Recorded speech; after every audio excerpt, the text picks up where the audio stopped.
L'étape numéro 1, la manipulation à une main.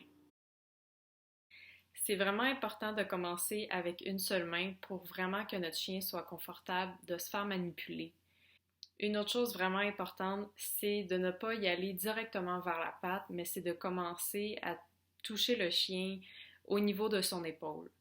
Et après, d'y aller vraiment graduellement jusqu'à la patte. Pendant l'exercice, c'est vraiment important de lire notre chien pour voir si il est confortable.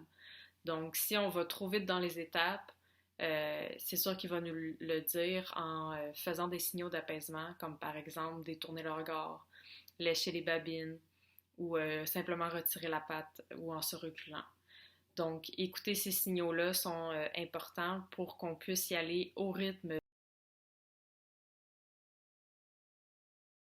Et si votre chien est confortable à vous donner la patte, vous pouvez commencer avec cette étape-là.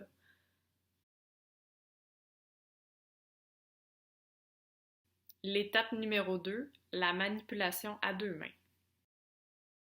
Donc, il s'agit d'intégrer la deuxième main, toujours graduellement, je le dirai jamais assez, pour que le chien ne soit pas surpris au moment que les deux mains arrivent en même temps. Donc, y aller vraiment étape par étape, petit par petit, je commence sur mon bras et je rapproche ma main vers la patte de mon chien et toujours en lisant bien les signaux que mon chien me donne.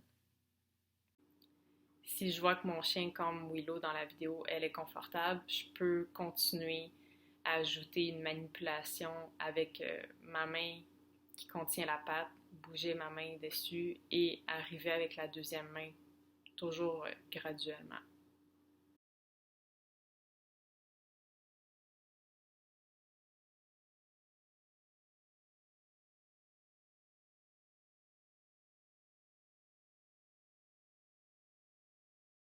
Je peux aussi commencer à tasser le poil des griffes. Je peux commencer à mettre une petite pression sur les griffes, les gratter, commencer à voir si le chien est confortable avec ça.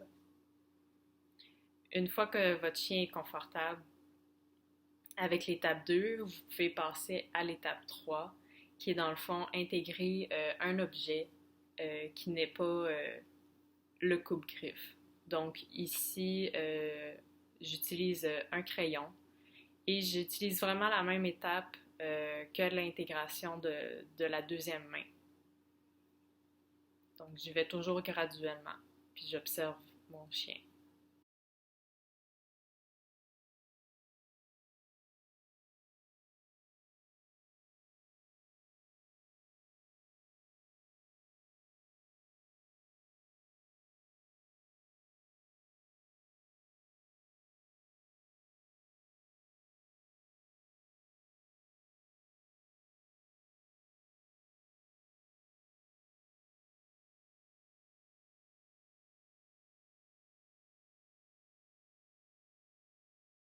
Ici, j'ai utilisé mes clés de voiture pour ajouter un effet un peu métallique sur la griffe. C'est une sensation différente que le crayon.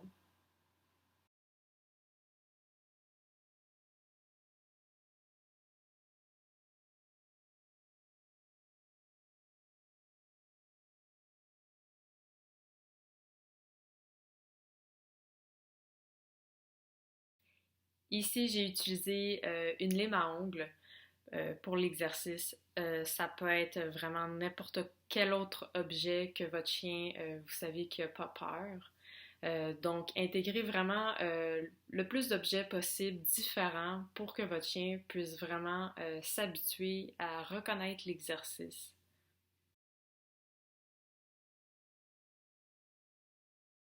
Puis, une fois que vous voyez que votre chien est vraiment confortable avec différents objets autres que le coupe-griffe, à ce moment-là, là, vous pourrez intégrer le coupe-griffe.